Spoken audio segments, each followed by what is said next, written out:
E é um movimento coletivo que muda a vida do indivíduo. Então, assim, o Islã é muito empoderador. É uma das coisas mais bonitas que eu já pude presenciar em vida, com certeza. Mudou toda a lógica da minha vida, mudou todos os meus valores, o Islã. Entender o que tem sido as expressões culturais na periferia de São Paulo e, a partir disso, a gente poder entender também o que a prefeitura poderia fazer para melhorar, para ajudar, para dar fomento. Bom, o Islã, ele é uma batalha de poesias, né? Ele tá aqui no Brasil há 12, 13 anos, mais ou menos. O primeiro Islã foi o Zap Islã. E, a princípio, era uma batalha de poesias que acontecia pelos teatros da cidade de São Paulo. O Islã da Guilhermina, que é o segundo Islã do Brasil, ele é o primeiro feito em praça pública. Ele é na praça do metrô Guilhermina Esperança. Então, quando o Islã da Guilhermina foi para a praça, isso democratizou demais o Islã.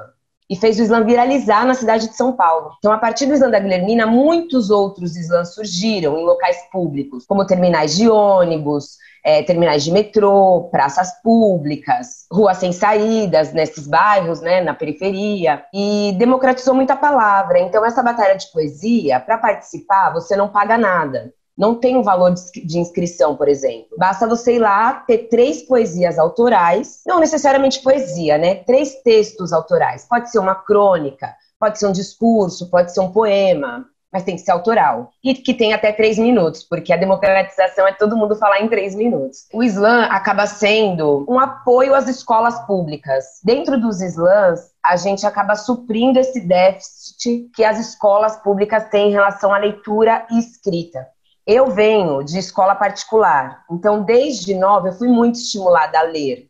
Inclusive li grandes clássicos da literatura, li todos. O Islã fez eu ter contato com outro tipo de poema, com outro tipo de literatura, uma literatura mais aproximada de mim. Porque bem ou mal, nós vivemos num país muito conservador em relação à nossa língua, em relação à nossa literatura. E o Islã democratiza isso, aproximando mais os ouvintes do poeta, de quem está falando no Islã, exatamente porque a gente usa uma linguagem mais coloquial, mais cotidiana. No Islã pode gíria, por exemplo. O que me afastou durante muitos anos da literatura, na parte de poesia, foi que aqueles poetas da época não me representavam. Quando uma poeta preta, periférica, vai lá falar sobre racismos que ela sofreu, sobre abusos dentro de relações que ela sofreu, quando ela fala sobre esse empoderamento que ela vai adquirindo durante o processo, eu me vejo nela. Então, uma das coisas mais fortes no Islã, com certeza, é a representatividade. Eu sou cria total dos Islãs. Eu era funcionária pública da prefeitura, eu era uma inspetora de alunos, concursada. E quando acabei encontrando os Islãs e os saraus de São Paulo, eu exonerei o cargo e fui seguir só a vida da literatura. Depois disso, foram 4 livros publicados, 3 de forma independente, o 4º agora pela primeira vez por uma editora. Mudou toda a lógica da minha vida, mudou todos os meus valores, o Islã. Então você vê, um movimento de literatura contemporâneo é capaz de mudar a vida do indivíduo. E é um movimento coletivo, então assim, o Islã é muito empoderador. É uma das coisas mais bonitas que eu já pude presenciar em vida, com certeza. Quantos tem desses Islãs mais abertos ao público em São Paulo?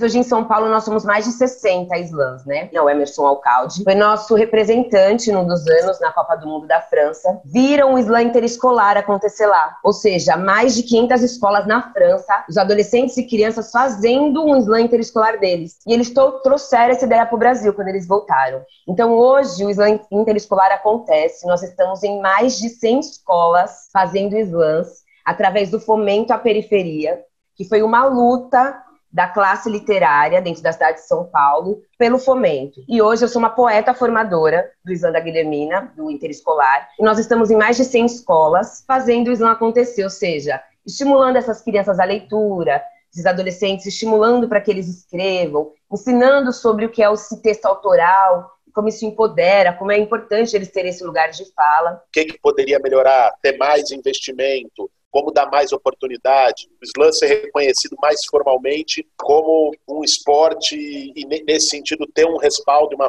força institucional maior. Mas eu vejo que a maior dificuldade é que a galera que acaba acessando os Islãs e os saraus é uma galera muito pobre, com muitas limitações. E isso demonstra uma importância tão grande, porque você vê, eu acredito muito na escrita e na leitura como ferramenta de modificação de vida do ser humano, do indivíduo. E você vê, as pessoas que mais acessam esses dois movimentos, que é o de sarau e de slam, são pessoas muito pobres e de periferia. Então a gente sentia dificuldades, por exemplo, em as pessoas terem dinheiro para pagar a condução para ir até uma reunião, por exemplo. Chegam lá com fome, não se alimentaram durante o dia inteiro, depois de manguear seus livros no transporte público. E às vezes sai ganhador ou ganhadora do slam naquela noite. Ou seja, um poeta, uma poeta incrível, mas com tantas dificuldades.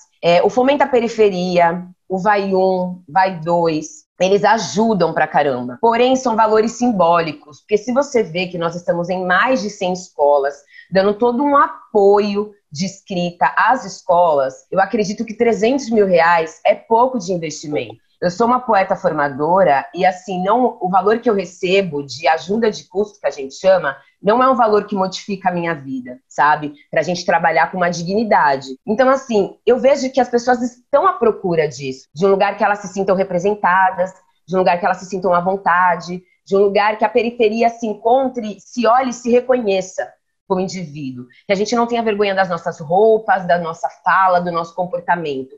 E sim um lugar que nossos trejeitos sejam exaltados, porque nós temos o nosso valor, né? Seja a nossa linguagem, seja a forma como a gente se comporta, nossos códigos, né? Dos linguísticos aos gestuais, nós temos o nosso valor, nós temos nossas características, e é extremamente importante quando a gente se junta na praça e se reconhece. Isso é muito empoderador. Então, assim, acredito que rever esses valores dentro desses editais... Isso está vinculado à educação. Além da expressão cultural que tem de você estimular que os slams se fortaleçam, se desenvolvam, que aquela pessoa que às vezes não tem nem o dinheiro da passagem para poder ir, tenha um tipo de subsídio de fomento, pensar o slam também como parte de um projeto pedagógico, de um projeto educacional. Até porque a Olimpíada de Matemática dentro das escolas sempre foi incentivado. E os slams é uma Olimpíada do português, da literatura. Então, é nada mais natural do que nós estarmos dentro das escolas, isso caminhar junto. Só que é isso, são sementes que têm que ser plantadas para a longo prazo a gente reconhecer esses resultados. Então, pode ser que no futuro,